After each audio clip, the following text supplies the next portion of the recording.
Instructors may author questions offline, save them in a specially formatted text file, and then upload questions into an existing test, survey, or pool. Once uploaded, questions may be edited and used like questions that have been authored in the system.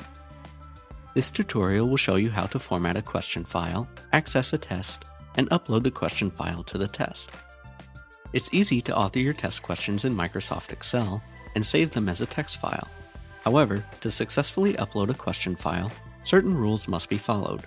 The first column of the Excel file must indicate the question type. In this example, MC is for multiple choice, TF is for true-false, MA is for multiple answer, and ESS is for essay.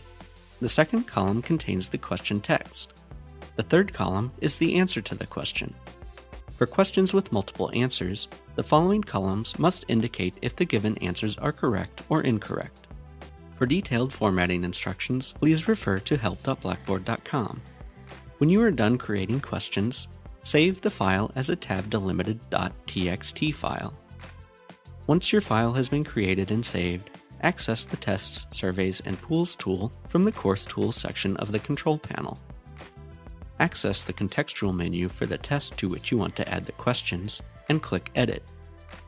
Next, click Upload Questions, and then click Browse to locate and select the question file on your computer.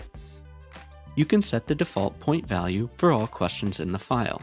If no point value is specified, the questions will have a point value of 0, which can be changed later. When you are ready, click Submit. The uploaded questions now appear in the test Canvas page. From here, you can edit the questions and set or change the point values as well. Let's review. First, create a question file in Excel, then access a test, survey, or pool to which the questions will be added. Upload the question file, set the default point value, and submit.